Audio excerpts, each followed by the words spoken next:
Welcome to Timeless Learning, the channel where we teach in-demand tech skills that never go out of style. Before we jump in, make sure you like, subscribe, and turn on notifications, so you'll always catch our next big lesson on data, tech, and the future of work. Hello everybody! In this lesson, we're going to be taking a look at joins. Joins allow you to combine two tables or more together if they have a common column.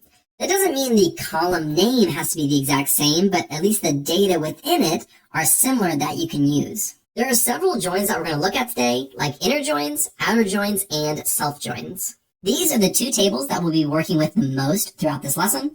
We have the employee demographics table, as well as the employee salary table. Now within the employee demographics table, we do have this employee ID column. If we look at the employee salary, we also have the employee ID column. So in this instance, the column name is actually the exact same, and of course the data inside of it is also very similar. So let's start by writing out an inner join. This is probably one of the most common joins, one of the most simple joins as well. An inner join is going to return rows that are the same in both columns from both tables. So let's see how we can actually write out this join. Let's come right down here, and let's copy this. This will be the first table that we start with, and then we'll join the salary table onto this demographics table. So what we need to do is we need to come right here, and we need to say join. Now, by default, join represents an inner join, although we can write inner join here to make it more explicit, explicitly writing out inner join. Then we're going to come up here, and we're going to say employee salary. So we're selecting everything from the employee demographics, and we're doing an inner join on the employee salary. Now we have to tell MySQL exactly what columns we're supposed to be joining on. I'm going to hit enter, and I'm going to hit tab. Now you don't have to hit tab. It just looks more code-like, and it's easier to read, and that's how I've done it for other programming languages as well. So that's how I'm going to show you how to do it. What we need to do is say on. Now this keyword is going to allow us to say we're joining the demographics table to the salary table based on these two columns. So from the demographics table, we're doing the employee underscore ID is equal to, and then in the salary table, it's also the employee ID. Let's do employee, and you spell that right, employee underscore ID.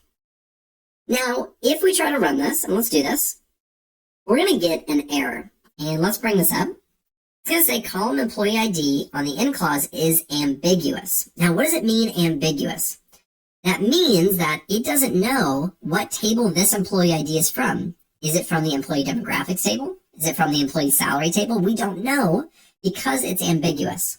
Now, what we can do is we can specify it by saying employee demographics dot employee ID and then employee salary dot employee ID.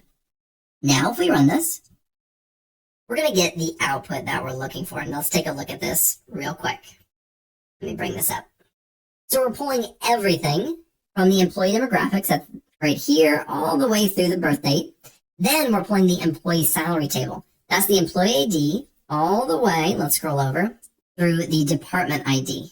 So we're basically pulling in all of the rows or all of the columns from both tables, but we're not pulling in all of the rows. Remember, an inner join is only going to bring over the rows that have the same values in both columns that we're tying on. So in this employee ID, we're missing number 2. Are we missing any other ones? No, we're only missing number 2. Let's go back up, and I'm going to run both of these tables. I'm going to take a look. So let's run this. So you'll notice in the employee salary table, we have a number 2 right here, and that's Ron Swanson. But in the employee demographics table, we don't have that. I believe that Ron Swanson did this so that Leslie Knope would not know when his birthday was because he didn't want to bring that information. I think that makes the most sense, although Ron was not willing to give a comment on that. Now, if we run this again, you'll notice that 2 is not in there. Since 2 is not in the employee demographics table, the employee ID 2 is not going to be populated or brought over into this output from the employee salary table. Now, really quickly, this is honestly giving me some anxiety because this is so incredibly long. Something that I mentioned in the beginner series is that you can use something called aliasing when using joins, and it's really helpful. This is what I mean. So right here we have employee demographics. We're going to call this DEM. You can also do as DEM. You can do as SAL. These are just short names for demographics and short name for salary. And we can replace these and say DEM.employeeID and SAL.employeeID. Oh, that looks so much better. Now we're going to run this, and it'll be the exact same output, but now we're using these aliases, which just makes it so much easier to read. Now, one last thing that I want to show you while we're just looking at the inner join is selecting the actual columns. Let's say we wanted to select the employee ID, and we wanted to select age, and then we wanted to select their occupation. If we try to run this, we're going to get an error, and it's going to be almost the exact same error that we got before, which is column employee ID in field list is ambiguous. So in our field list, which is right up here in the select statement, we have this employee ID. It does not know which employee ID to pull from, whether it's the demographics or the salary. So we have to tell it which one to pull from. So let's pull it from the demographics by saying DEM.employeeID. Now when we run this, we're able to get information from both tables in our output without having all of the information. And if there are columns that are similar in both tables, we have to denote that by using this alias or the table name. All right, so that is inner joins. Now, let's move down here. I'm going to copy this, and we're going to come right down here, and we're going to look at outer joins next. And let's put that right here. Now, for outer joins, we have a left join, and we have a right join, or a left outer and a right outer join. A left join is going to take everything from the left table, even if there's no match in the join, and then it will only return the matches from the right table. The exact opposite is true for a right join. Let's see how this actually works. Let's start by changing this to a left join or a left outer join.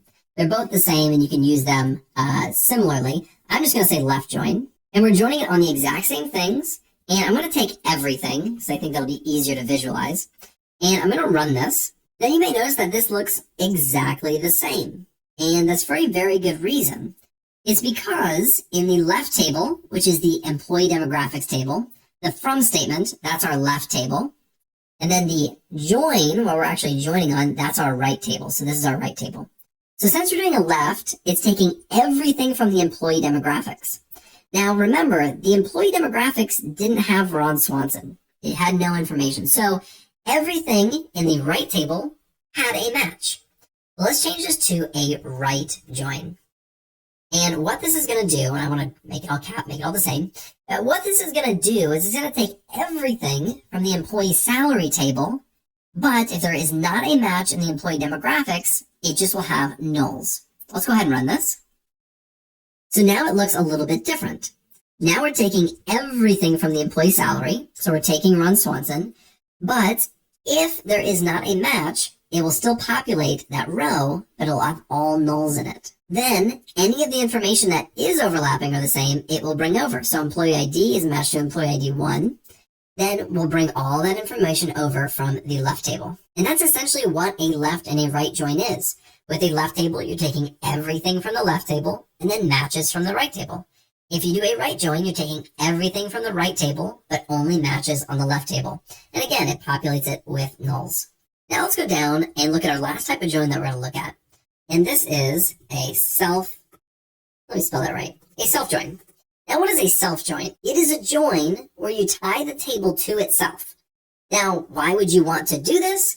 Let's take a look at a very serious use case. Let's do select everything, and let's do this from employee underscore salary. And let's run this.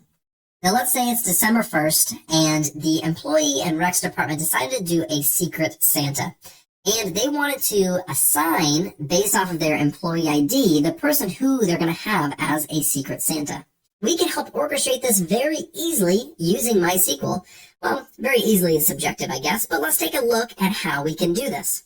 So just like any other join, the first thing we're going to do is select everything from employee salary and then say join, and then we're going to say employee salary again. So we're tying it to itself. Now, when we come down here, and let me do this. When we come down here and we say on, we have to specify which table we're pulling from. Are we pulling from the left table, which is like the first table we're pulling from, or are we pulling from when we're joining on the right table? we need to be able to distinguish these two tables because they are the same. So I'm going to say EMP1 and I'm going to say EMP2, just to say this is employee table 1 and employee table 2. So we're going to tie them based off the employee ID because we know those will be the exact same because we're pulling from the same table. So we'll do EMP1 dot employee. And just so you know, if it populates like this, you can hit tab and it'll auto finish that for you. And EMP2 dot employee underscore ID. Now, if we run this, let's do this. The output that we're going to get is literally just a one-for-one match. It's all the columns and all the rows because they all match exactly. But now what we're going to do is we're going to assign an employee ID to the next employee ID, and that'll be their secret Santa. So just keep it really simple. The next highest person with an employee ID, that is their secret Santa. So let's do an employee ID plus 1 is equal to employee2.employee ID. So we're adding 1 over here, and we're saying that's equal to this employee ID over here. Let's run this. So now you can see Leslie Knope is now going to be assigned to Ron Swanson, who has an ID of 2. Ron Swanson is going to be assigned to Tom Haverford, which I'm sure he's really happy about, and so on and so forth. Now let's bring this down here. And what we're going to do is try to simplify this and simplify this output a little bit because this is a little bit chaotic down here. So we're going to specify what columns we want in our output. What we're going to want is the employee ID, first name, last name, and then employee ID, first name, last name of the person who they got for Secret Santa. So we're going to start with EMP1 dot employee underscore ID. And we can call this, we'll just say as EMP underscore Santa. Then we'll do a comma and we'll come down. Now I need to spell employee right. So we have our employee ID and now we need our first name and last name. Now remember, Leslie Knope is going to be the secret Santa for Ron Swanson. I don't know if I made that clear, but that's, I guess, how it works. So now we need to do EMP1 dot, and we'll do first underscore name, and we'll do as first underscore name underscore Santa. Then we can do a comma. We'll do the exact same thing, except for the last name. So last underscore name as last underscore name Santa. Now all we have to do is copy all this, bring it down here and change this to 2. They're pulling from the second table. And it'll look just like this. And get rid of this comma. And this is done. Let's run it. And let's bring this up. So we have employee Santa, first name Santa, Leslie, last name Santa, Knope. Then employee Santa. And we actually need to change these names. That is one thing we need to do. We'll just change it to employee name, first name, employee, and last name, employee. And now when we run this, we have our Santa, and then we just have the employee who this person is going to be the Santa for. Now this is kind of a silly way to look at it, but in essence, this is exactly how a self-join works. Now the very, very, very last thing, I promise you, the last thing that I want to show you is how we can join multiple tables together. So we're going to say joining multiple, can you spell that right? Multiple tables together. Now, not just one table together to another table. I'm talking about one table to another table to another table. So let's go all the way back up. We're going to take this right here and bring it all the way down. And what we're now going to do is we're going to tie in this table right here, the Parks Department. Now let's actually look at this table and let's select everything real quick. And let's run this. Now let's go down here and we're going to say select everything. We'll do this from park underscore departments. And let's run this. Now this is something called a reference table. This is not a table that most likely you'll ever add a bunch of information to. It's there to reference that we have these department names. Tables like the salary table or employee demographics table are going to change pretty often as people get raises or as they get older with their age. Those are going to be updated fairly often, whereas this Parks Department table is just there for reference. Now, if we look down here in the columns, we have a department ID, then we have a department name. So we have the ID and the name of that ID. If we run our join and we scroll all the way to the right, you'll notice we have a DEPT ID. This stands for Department ID. That's in the salary table. So what we want to do is join this Department ID to the Department ID from the Parks and Rec. So what we can do is we're going to say inner join, and now we're going to join. Let's scroll down just a hair. There we go. Now we're going to take this and do it off this. So we're going to call this PD for short. And we're going to say we're joining it on. Now, we cannot join this Parks Department to the Employee Demographics table. Why is that? Well, the Employee Demographics table only has Employee ID all the way through birth date. There's no common column that we can tie to this Parks Department. The only table that has a common column is this Department ID in the salary table. So what we need to do is actually take SAL, so we'll say SAL dot, and then we're going to say DEP, and we'll say Department ID is equal to the PD dot, and we need to take the Department ID. Now notice these are not the exact same name. They are a little bit different, but they have the same values.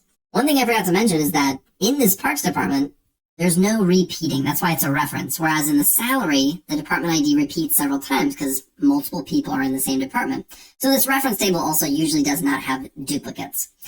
Just one other thing to note. But we have now tied it successfully. Let's try to run this. And if we come down here, go all the way to the right, we now have the Department ID, 11111111, and the Department ID and Department name, Parks and Recreation, Healthcare, Public Works, Finance, Public Works, and Parks and Recreation. So this worked perfectly. So this is how you can tie multiple tables together if you have common columns between them. Even though Employee Demographics has no column that's related to the Parks Department table, we can still tie them together based through this employee salary, because Employee Demographics can tie to employee salary, and employee salary can tie to the Parks Department. And that really is the majority of what you need to know in order to use joins well. Now in the next lesson, we're going to be taking a look at something called a union. Thanks for watching. If you found this helpful, please like, comment, and share this video with someone who's learning too. Don't forget to subscribe and tap the bell icon so you never miss another skill-packed lesson from Timeless Learning. Remember, the best investment you can make is in your own knowledge. Keep learning because growth is timeless.